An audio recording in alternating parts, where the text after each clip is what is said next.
était en train de le dire dans sa prière. Nous sommes en train de continuer avec notre thème du but de la foi. Alléluia. Et j'espère qu'en ce jour, la plupart d'entre nous avons déjà une idée du texte de base dont nous sommes en train de nous servir. Alléluia. Qui peut me rappeler le texte de base que nous sommes en train d'utiliser?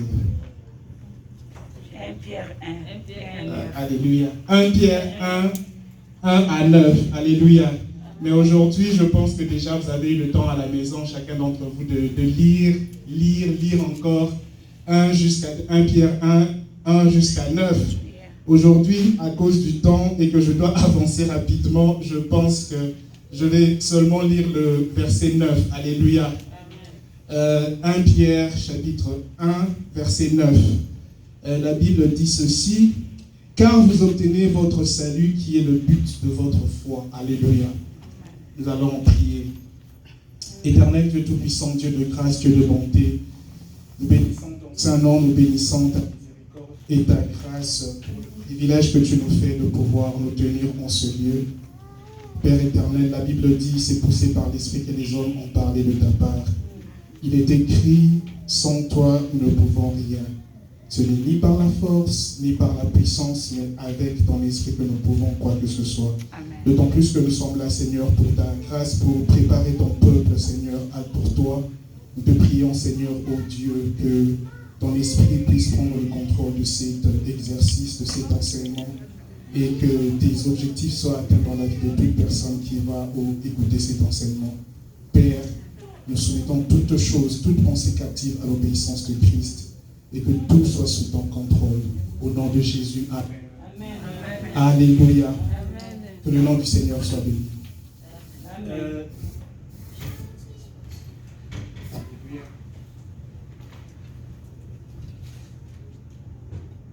Ça marche, hein? Alléluia. Amen. Alléluia. Amen.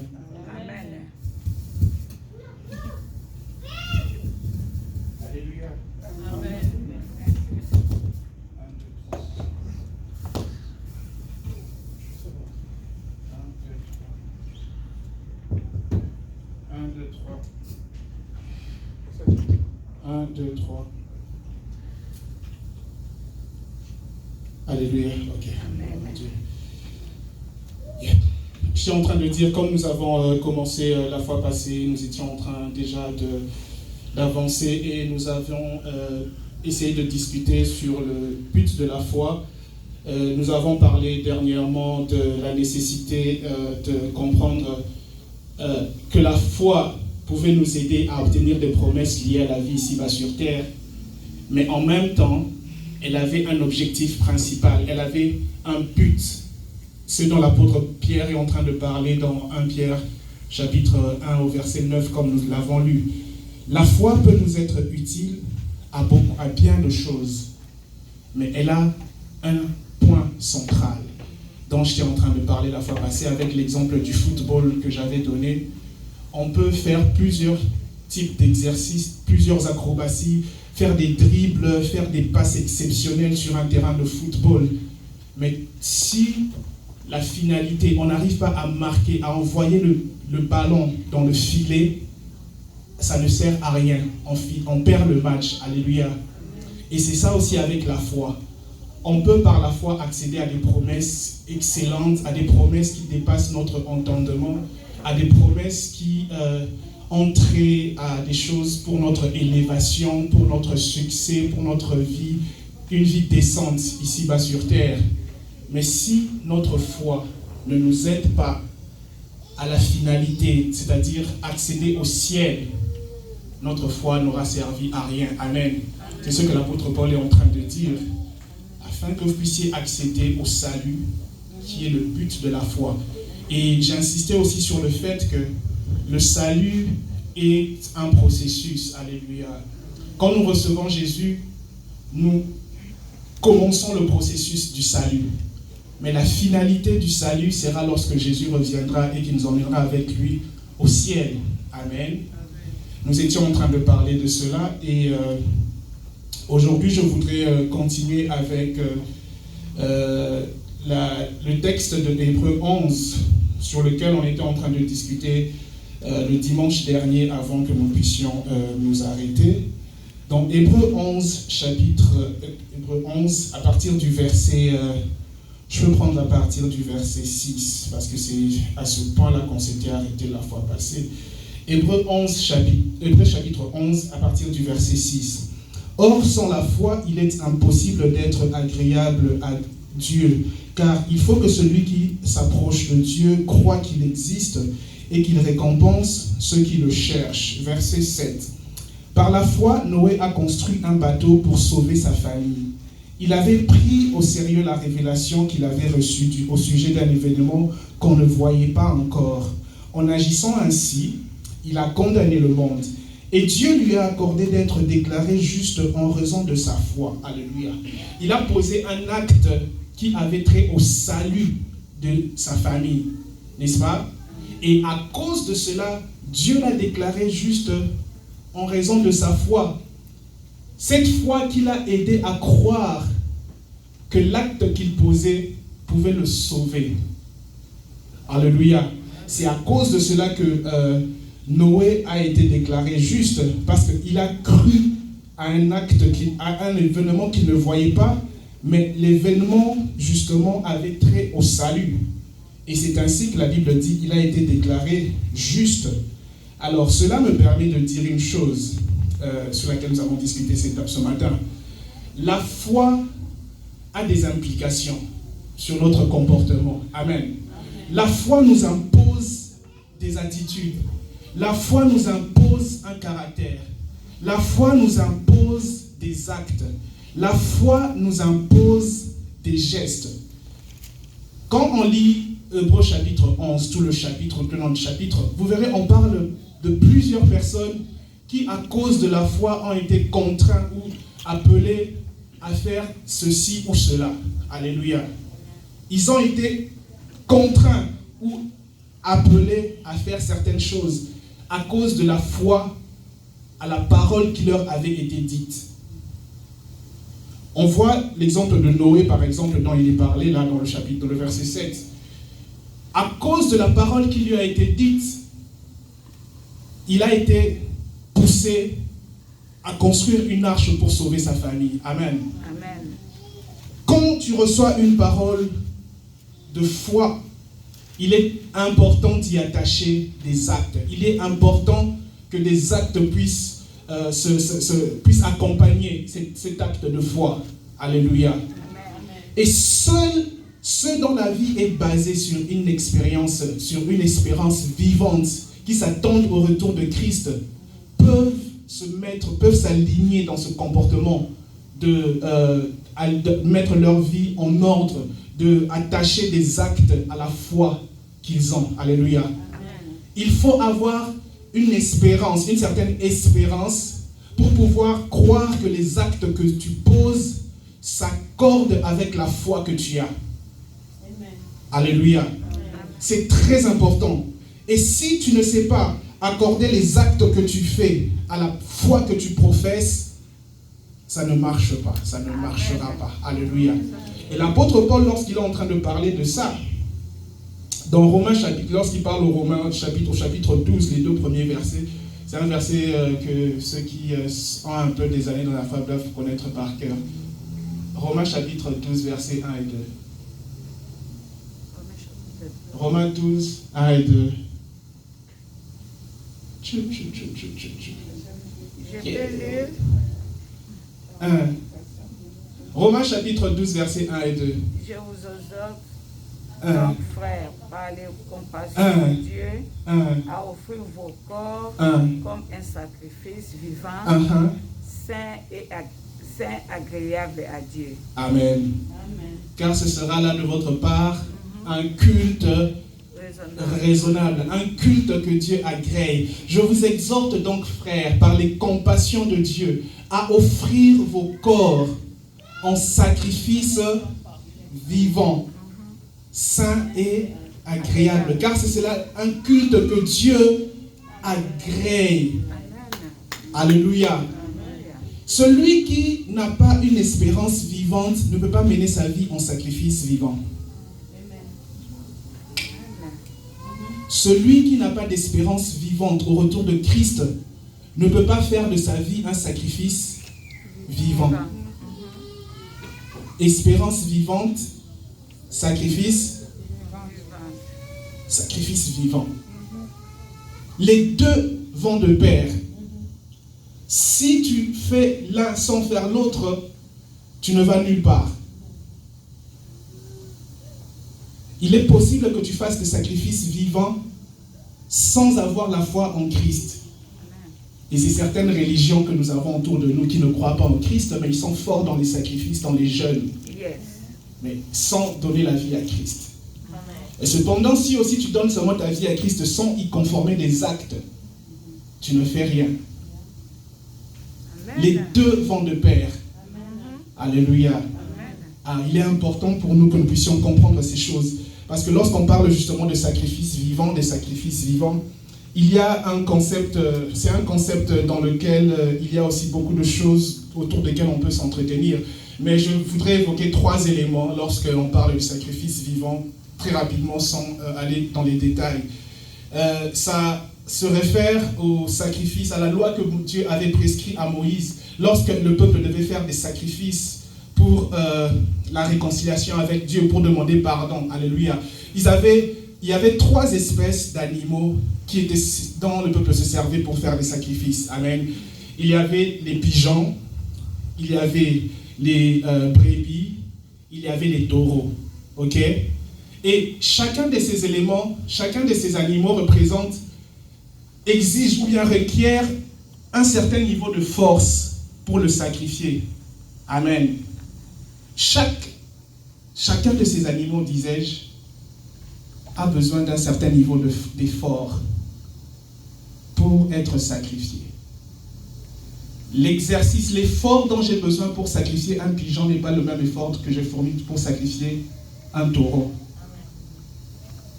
L'effort dont j'ai besoin pour sacrifier une brebis n'est pas le même niveau d'effort que j'engage pour sacrifier un taureau. Un pigeon, je peux le couper la tête avec mes mains, avec mes doigts. Je peux le faire. Tu peux le faire avec un pigeon. Amen. Mais tu ne peux pas employer le même l'effort dont tu as besoin pour couper le pigeon. Si tu essaies cet effort pour sacrifier un mouton, ça ne va pas marcher. Avec le mouton, j'ai besoin d'ajouter le couteau. Je l'attache sur un arbre, ça me suffit. Pour autant que ses pieds sont attachés, ça va. Je peux m'amuser avec sa tête et couper. J'ai besoin d'un couteau, j'ai besoin de l'attacher, et puis je coupe. Mais quand je dois sacrifier un taureau, ça demande énormément d'efforts. Il faut beaucoup de gens pour retenir d'abord le taureau, être en mesure de fermer ses pieds, et même quand il a les pieds fermés, il continue à bouger, Et même quand vous coupez sa tête, il est en train de bouger, il vous fait sentir que non, moi ça ne va pas là, quoi. Et c'est ça aussi comme ça dans la vie chrétienne. Tous, nous n'avons pas besoin des mêmes sacrifices, du même niveau de sacrifice pour être agréable à Dieu. Les péchés avec lesquels toi tu luttes ne sont pas les mêmes avec lesquels moi je lutte. La manière dont toi tu fais face à certains péchés n'est pas la même manière avec laquelle moi je fais face à certains péchés. Pour toi peut-être il te faudrait lutter, il te faudrait des sacrifices, il te faudrait jeûner pour être agréable à Dieu, pour pouvoir faire face à la tentation. Peut-être que pour l'autre personne, ce qui fait l'objet de ta tentation, pour lui ça ne lui dit absolument rien. Le sacrifice. Quelle espèce de sacrifice? Quelle espèce d'animal tu es lorsque tu dois soumettre ta vie faire de ta vie un sacrifice vivant? Est-ce que tu as besoin de l'effort pour tuer le pigeon? As-tu besoin de l'effort pour tuer un agneau? Ou pour toi c'est bendabika, comme on dit, comme le taureau? Pour tuer le taureau, il faut bendabika, il faut bunda.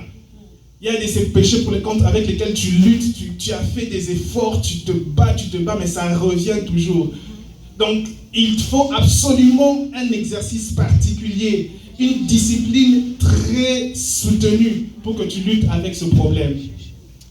Et c'est à chacun de nous de pouvoir détecter ces choses dans sa vie. Amen. Amen. Nous ne sommes pas soumis aux mêmes contraintes ou les mêmes attractions vis-à-vis des péchés. Alors chacun doit savoir, doit être en mesure de connaître l'effort dont il a besoin pour faire face, pour lutter contre un certain péché ou certaines choses que Dieu lui demande de pouvoir fixer dans sa vie. Alléluia. Amen. Et c'est ça qui va t'aider justement à pouvoir mener ta vie en sacrifice vivant. Quand nous lisons dans Romains 12 justement, l'apôtre Paul dit « Je vous exhorte à offrir ». Ce n'est pas Dieu qui viendra le faire pour toi. Ça c'est la partie qui est compliquée. C'est à nous-mêmes, c'est à chacun d'offrir son corps. Ce n'est pas le Saint-Esprit qui viendra le faire pour toi. Amen. Non. Chacun doit lui-même livrer son corps. La Bible dit même quand Jésus est mort, il s'est offert en sacrifice. Il avait le pouvoir de refuser de mourir. À un moment, il allait prier à Gethsemane et il dit « Père, s'il te plaît, éloigne de moi cette coupe. » Il pouvait bien le faire. Il pouvait dire « Non, en tout cas, c'est trop, je ne veux plus mourir. » Mais il a accepté de s'offrir. C'est ça qu'il y a de compliqué lorsqu'on doit vivre en sacrifice vivant. Tu sais, tu dois sentir que tu es en train de faire un sacrifice. Tu dois être en mesure de sentir cette souffrance-là. L'apôtre Paul, lorsqu'il parle dans un des épîtres, j'ai perdu la référence exacte, il dit, c'est Pierre, il dit, on ne peut pas, pour tous ceux qui veulent vivre pieusement dans la vie avec le Seigneur, doivent s'attendre à la persécution. Et, autant la Bible était, tous ceux qui veulent vivre pieusement avec le Christ doivent s'attendre à la persécution. Donc il y a des choses qui doivent nous... Il dit qu'il y a des choses, il y a des éléments, il y a des événements qui vont nous persécuter. Et il faut être en mesure d'accepter cela. Il faut être prêt à faire face à ces choses. Il dit, tous ceux qui veulent vivre pieusement avec le Seigneur doivent s'attendre à la persécution. Il a imposé ça, il a dit c'est comme ça. C'est comme ça. Au moins on m'insulte, au moins on se moque de moi, au moins les gens parlent mal de moi. Ça fait partie de la vie chrétienne. C'est camarade. Il y a des gens qui parlent du mal de moi dans tel coin, patati. Ça fait partie de la vie chrétienne. Même Jésus, on disait qu'il travaillait pour le diable. Tu dois accepter ça. Alléluia. Amen. Nous devons accepter cela. Et dans Colossiens chapitre 3, verset 15, la Bible dit une chose, justement pour aller de pair avec ce que je suis en train de dire. Colossiens chapitre 3, verset 15. L'apôtre Paul est en train de dire ceci. Je vous exhorte à faire mourir tout ce qui dans votre corps a trait à la vie ici-bas sur terre. Toutes les passions liées à la vie ici-bas sur terre. Je vous convie à les faire mourir. En fonction des versions, certaines versions disent à les faire taire. Une version que j'ai lu disait anesthésier. Donnez l'anesthésie à ces passions-là que vous avez dedans de vous. Donc, ça existe. Ça veut dire quoi? Comme dans notre vie à Christ, c'est pas que la chair se tait. Pour ça, nous autres, ça va continuer à être là, même quand tu donnes ta vie à Christ. Alléluia. C'est pourquoi l'apôtre dit, je vous exhorte à faire taire, faites mourir.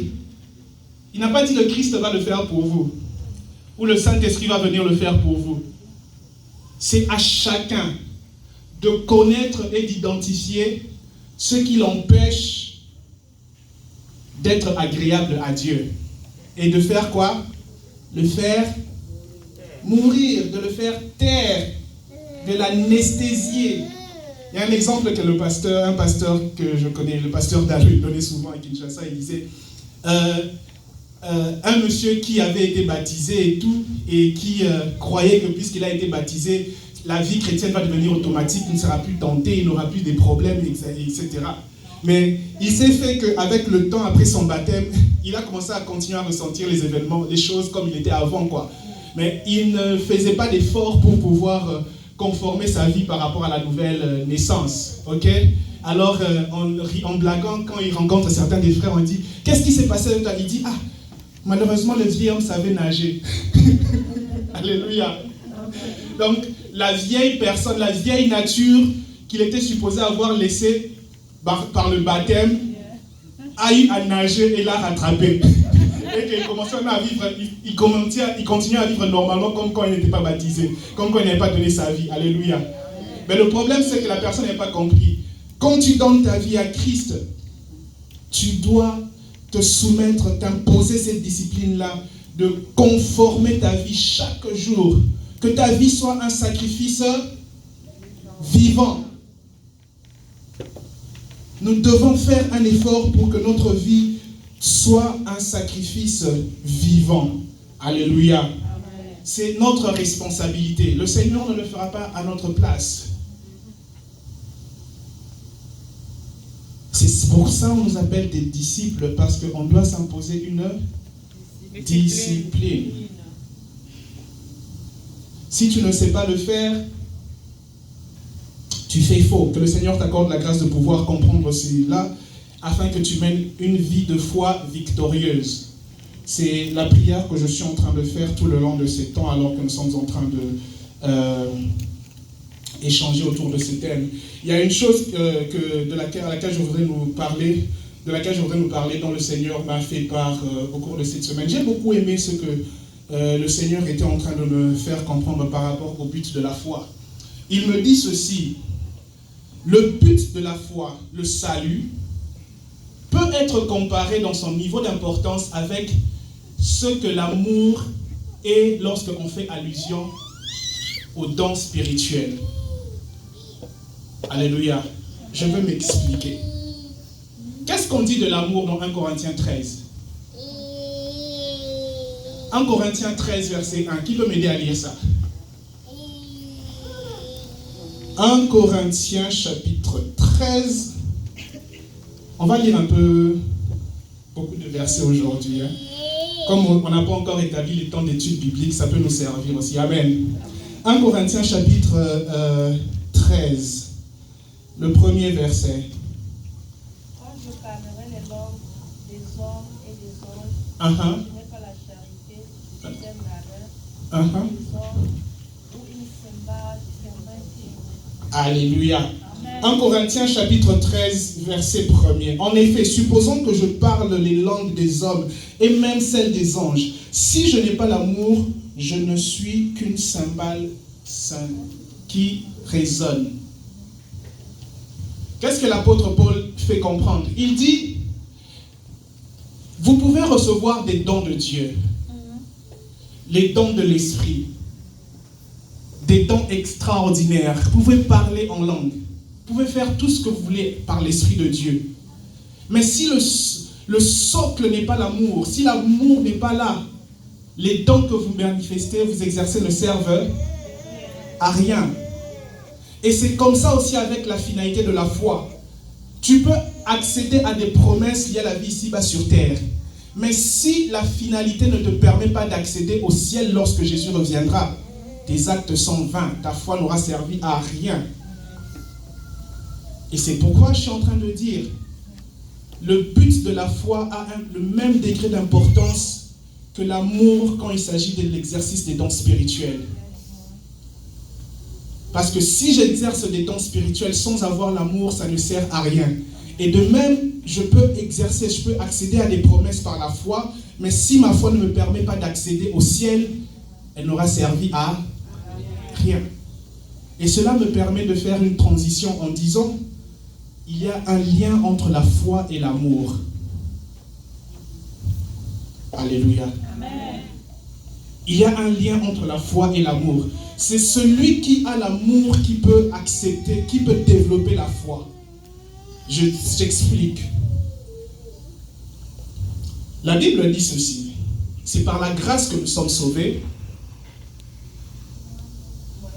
Bravo, Allah, bravo. Bravo pour la série que l'on m'a inversée. C'est par la grâce que nous sommes sauvés au moyen de la foi. Cela ne vient pas de nous, c'est le don de Dieu. Alléluia. C'est par la grâce que nous sommes sauvés au moyen de la foi. Cela ne vient pas de nous, c'est le don de Dieu. Ceux qui veulent la référence, c'est dans Éphésiens 2:18. Où est-ce que j'ai passé la référence? J'ai perdu la référence. Ok, anyways. 2:8. Éphésiens 2:8. C'est par la grâce que nous sommes sauvés au moyen de la foi. Mais cependant, comment est-ce que la grâce nous a été accordée? La grâce nous a été accordée par Jésus. La Bible dit que la loi est venue par Moïse, mais la grâce est venue par Jésus. Mais comment Jésus a dû venir? Parce que Dieu a aimé le monde et il a donné son Fils. Amen. Il a donné son Fils par amour. Et puisqu'il l'a donné par amour, il a établi que le fait d'accepter ce don était un signe de foi. Et ça veut dire donc que celui qui accepte le Fils de Dieu accepte l'amour de Dieu. Et comment est-ce que nous sommes appelés à répondre à l'amour de Dieu? C'est en aimant le Fils qu'il a envoyé. Et Jésus, lorsqu'il est sur terre, il est en train de parler aux gens, au peuple, il leur dit: vous êtes mes disciples si vous acceptez ma parole. Comment est-ce que nous manifestons, nous déclarons notre amour pour Dieu? C'est en vivant en conformité avec sa parole. Amen. Alléluia. Amen. La foi est liée à l'amour, mais l'amour, pour manifester la vie d'amour, il faut accepter de vivre en accord avec la parole. Jean chapitre 12, versets 47 et 48 dit ceci. Alléluia. Amen. Jean chapitre 12, versets 47 et 48. La Bible dit ceci.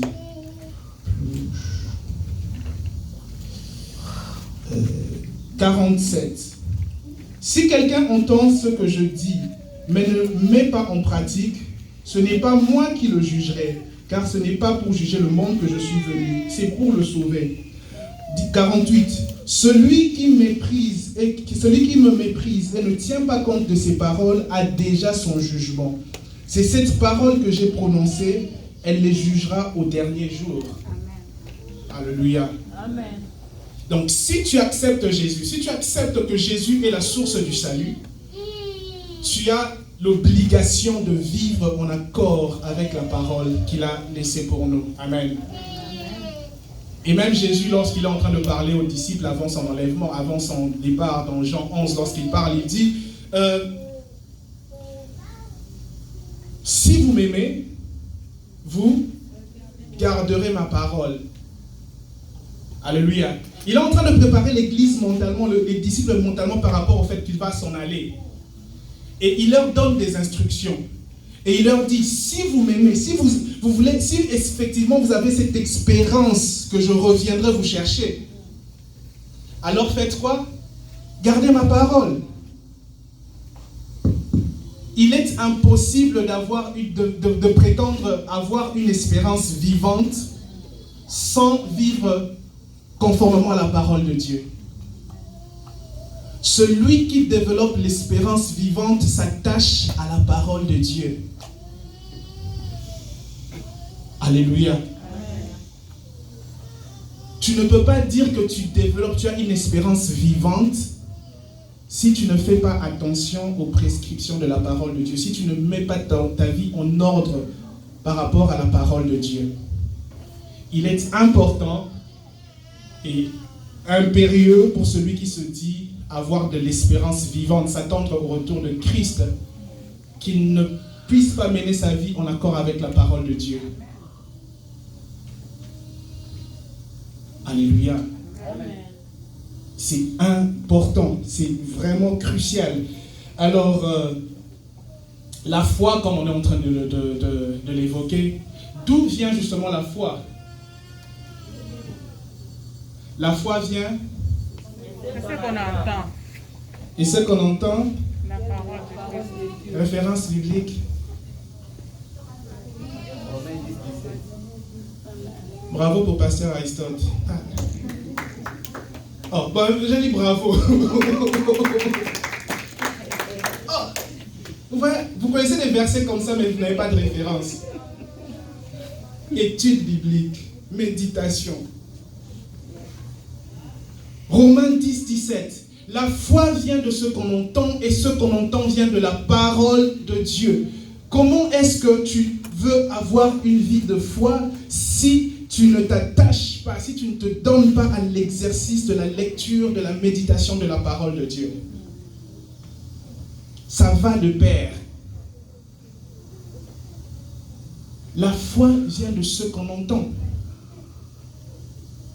Et c'est quoi que tu entends? Qu'est-ce que tu passes ton temps, tes journées à écouter? Parce que rassurez-vous, tout ce que l'on entend a la capacité d'influencer notre existence. Ce que tu entends influence ta manière de vivre.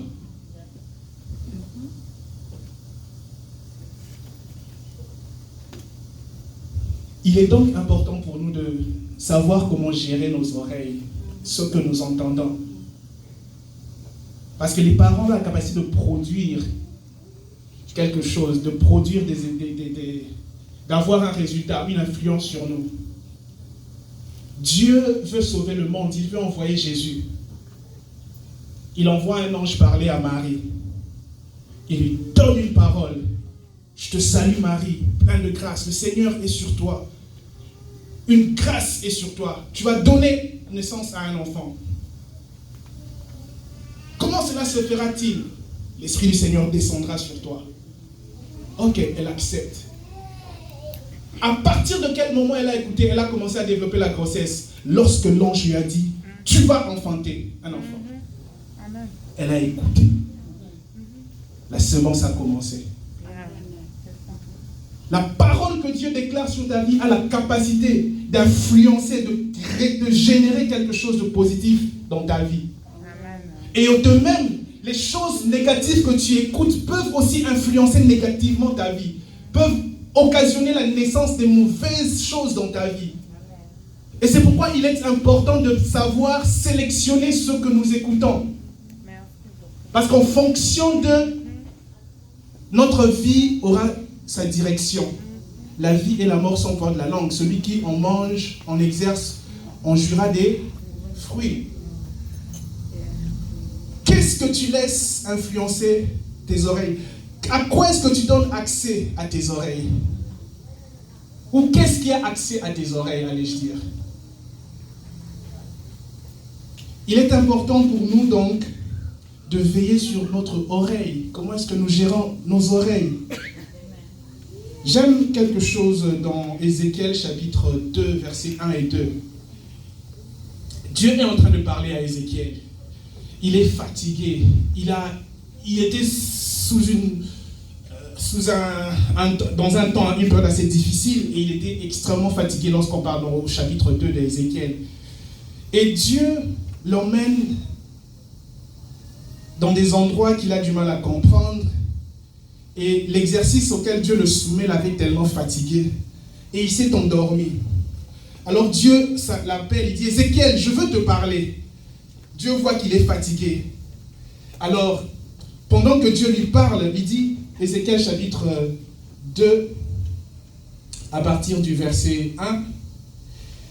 Alors, c'est un verset que j'aime bien la manière dont c'est présenté. C'est quoi je voudrais lire carrément. Ézéchiel chapitre 2, versets 1 et 2. Fils d'homme, tiens-toi debout, car je veux te parler. Verset 2 dit ceci. Dès qu'il m'eut adressé ces paroles, l'Esprit entra en moi et me fit tenir debout. et j'entendis celui qui me parlait. Alléluia. Ce que tu entends a la capacité de te motiver pour ce que tu dois faire. Et c'est de même avec la foi. Ce que tu entends a la capacité d'influencer ta manière dont tu vis ta foi. Et c'est pourquoi il est important pour nous, enfants de Dieu, de gérer ce qui passe par nos oreilles. Ce que nous entendons nous pousse à des actes. Si tu entends quelque chose de négatif, va te pousser à des actes négatifs. Et si tu entends quelque chose de positif, ça va te motiver positivement. Et alors il est important pour nous de faire quoi? De sélectionner ce qui passe par nos oreilles. Et c'est ça qui influence notre foi. Parce que la foi vient de la parole. Et ce que nous entendons dépose des semences au-dedans de nous. On l'a vu avec Marie. Jésus est venu en Marie avec la parole de l'ange. L'ange a dit quelque chose et ça a commencé à créer une structure, un embryon dans le sein de Marie jusqu'à ce que Jésus naisse. Combien de gens n'avons-nous pas vu qui ont eu leur vie avoir des tournures mauvaises à cause des paroles qu'ils ont entendues? Il est important pour nous, enfants de Dieu, de savoir sélectionner ce que nous écoutons. Alléluia. Amen. Éphésiens chapitre 6. Éphésiens chapitre 6. Est-ce que quelqu'un comprend là où je veux aller? Qui peut me dire le verset que je vais utiliser? Éphésiens chapitre 6. Verset. Personne ne peut deviner les versets que je vais utiliser.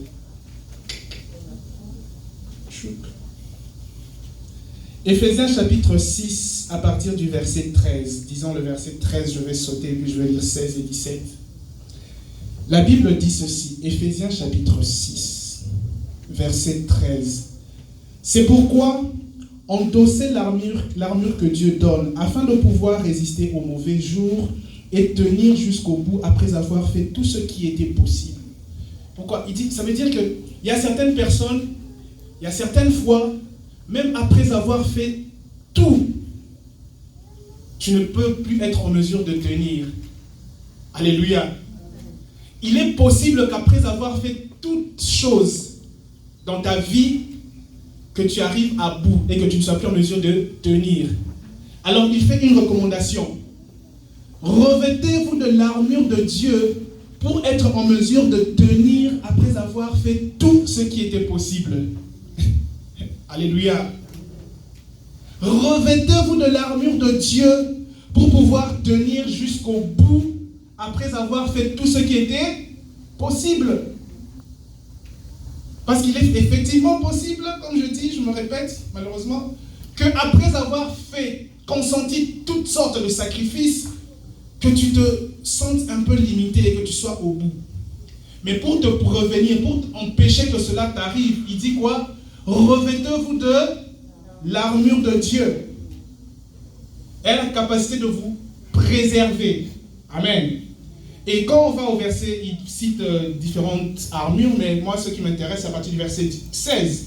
Il dit ceci, en toutes circonstances, saisissez-vous de la foi comme d'un bouclier avec lequel vous pouvez éteindre toutes les flèches enflammées du diable. Verset 17, prenez le salut pour casque et l'épée du salut, c'est-à-dire la parole. Les éléments dont on est en train de parler. Parole, foi, salut. Servez-vous, disais-je, prenez le salut pour casque. Pourquoi est-ce qu'il veut que le salut nous serve de casque? Parce que le casque, on le met sur la tête. Amen. Et ce casque de salut va justement nous aider à filtrer ce qui passe par notre tête et par nos oreilles. Et nous aider à mener une vie d'espérance au retour du Christ. Alléluia. Amen. Le casque du salut est très important pour nous dans la vie chrétienne. Parce que c'est lui qui nous aide à filtrer ce qui passe par notre tête, ce qui passe par nos oreilles. Il filtre nos pensées. Il nous aide à filtrer ce qui fait l'objet de nos méditations. Alléluia. C'est à cela que le casque du salut nous sert. Et il est important pour nous, enfants de Dieu, de réclamer à Dieu de nous revêtir du casque du salut. Et même là encore, il dit revêtez-vous. Ce n'est pas le Seigneur qui va vous le donner. C'est à vous de chercher cela. C'est à nous de prier Dieu pour que nous puissions être revêtus du casque du salut. Parce que ce que nous entendons a la capacité d'influencer aussi notre foi. Justement, la parole, la foi vient de ce qu'on entend. Est-ce que tu as le casque du salut? Est-ce que tu as un filtre pour gérer les choses qui entrent dans tes oreilles et qui vont dans ton cerveau, qui commencent à faire l'objet de tes pensées? Alléluia. Nous devons tenir compte de cela. Comment est-ce que nous gérons les choses qui passent par nos oreilles, les choses que nous laissons se développer dans notre cerveau? Comment est-ce que nous faisons face à cela? Comment est-ce que nous traitons cela?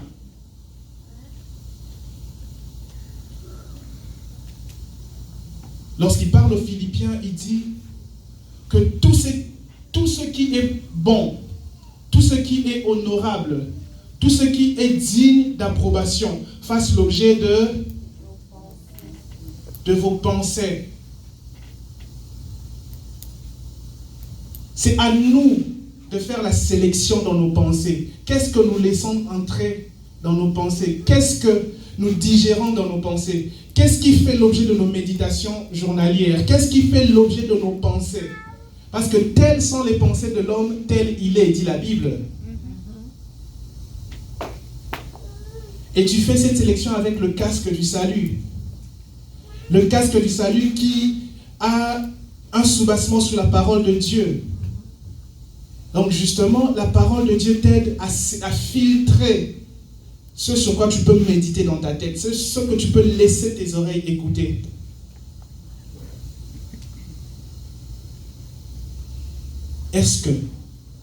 Comment est-ce que nous gérons ce qui touche nos oreilles?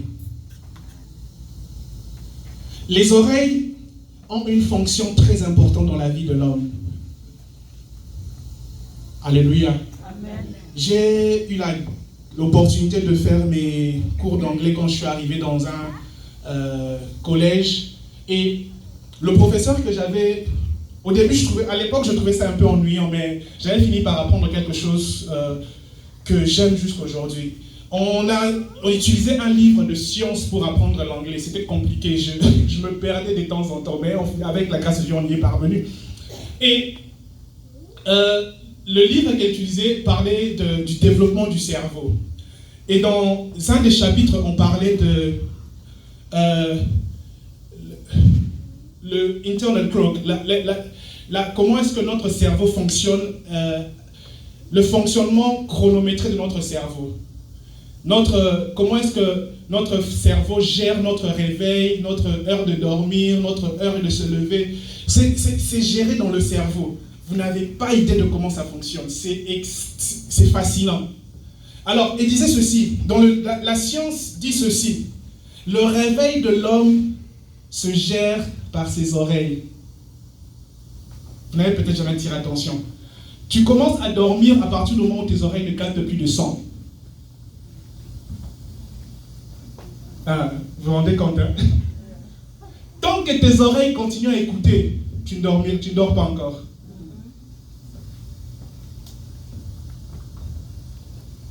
À partir du moment où tes oreilles cessent d'écouter, tu es endormi. Et aussi pour te réveiller, à partir du moment où tu entends le premier oiseau faire psst, ou sur la mouki, tout ce que tu fais, c'est de la farce. Dès que tu perçois le premier son, le matin, tu es réveillé. Et il est donc important pour nous de savoir gérer quoi? Nos oreilles. Lorsque Jésus est en train de parler aux disciples, il parle de sa mort et tout, comment il va revenir, il dit, lorsque le Fils de l'homme reviendra, les morts en Christ feront quoi? Entendront sa voix. Pourquoi il parle des oreilles? Le salut, le réveil commence par la manière dont tu écoutes. Lazare est mort. Qu'est-ce que Jésus fait? Il appelle Lazare.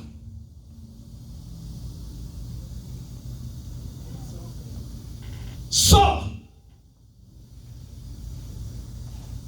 Le sang va jusqu'à l'oreille de Lazare.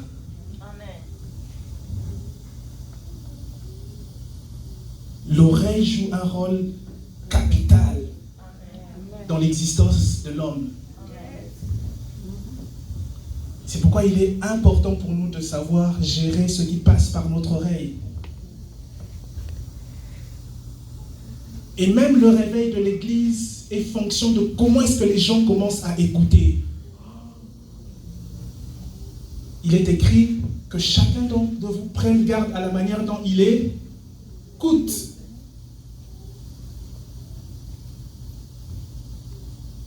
Ce que tu écoutes influence ta vie. Ce que tu écoutes peut te ramener à la vie.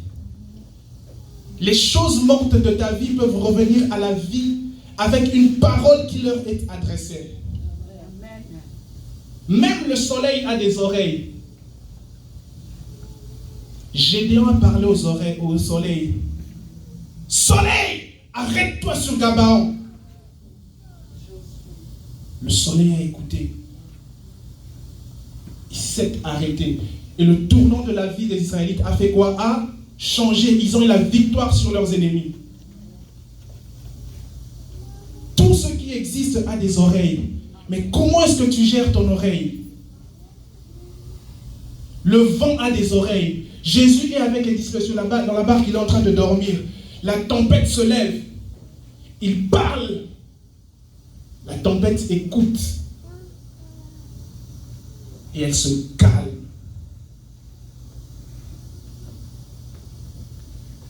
Comment est-ce que nous gérons nos oreilles? Comment est-ce que nous gérons notre oreille?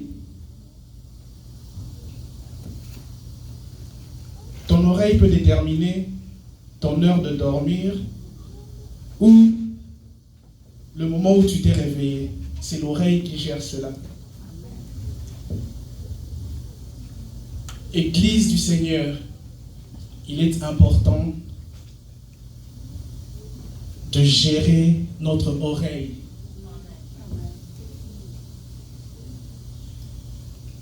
Que chacun prenne garde à la manière dont il écoute. Parce qu'en fonction de comment tu écoutes, ça déterminera l'attitude que tu auras. Ça déterminera ce à quoi tu peux croire. Ça déterminera ce que tu peux faire pour le futur. Tout comme je suis en train de croire qu'à cause de ces moments que vous êtes en train de passer en ce lieu, en train d'écouter ces paroles, votre vie sera changée. Votre vie de foi sera influencée positivement parce que vous êtes en train d'écouter. Je crois que cela va se passer dans votre vie. Et je refuse que quiconque de ceux qui écoutent cette parole puisse rater le ciel. Parce que si tu rates le ciel, cette parole va revenir à toi. Et ça va te tourmenter. Il est donc nécessaire pour toi d'y conformer ta vie.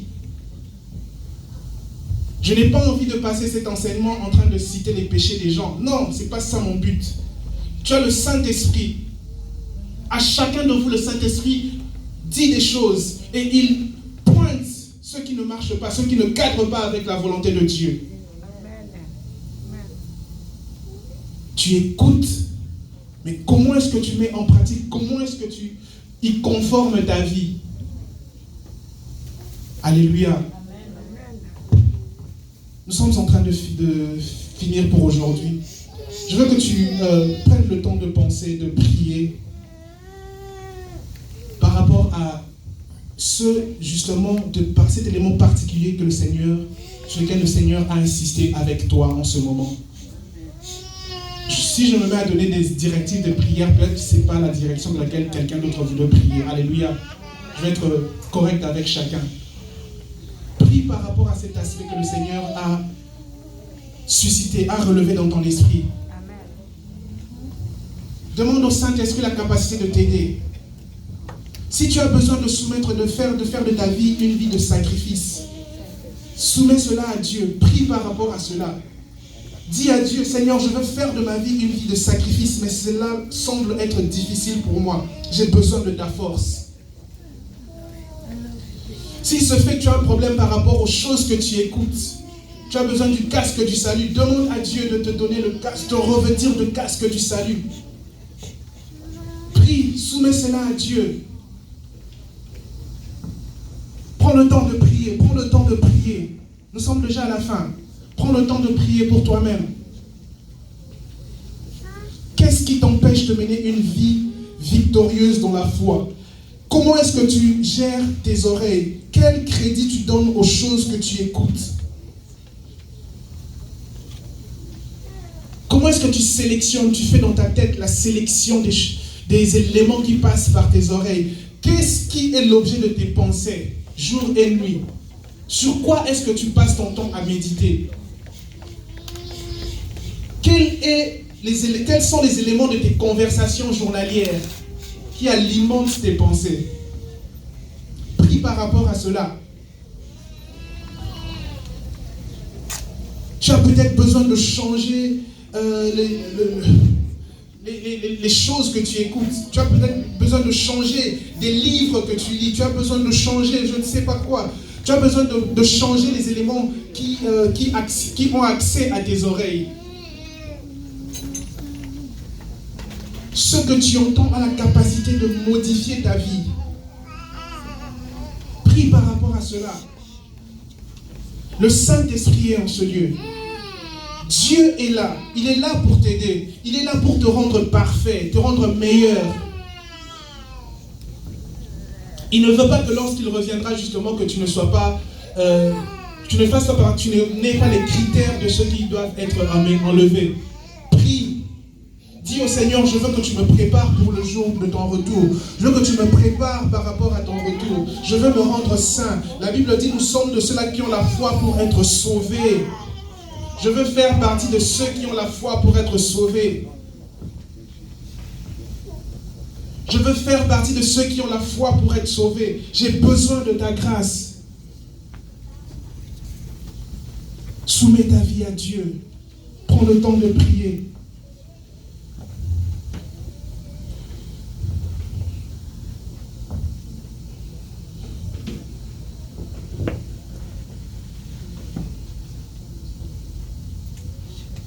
Prends le temps de prier. Soumets la vie, soumets. Demande à Dieu de t'aider à faire face à ces choses. Au nom de Jésus. Alléluia.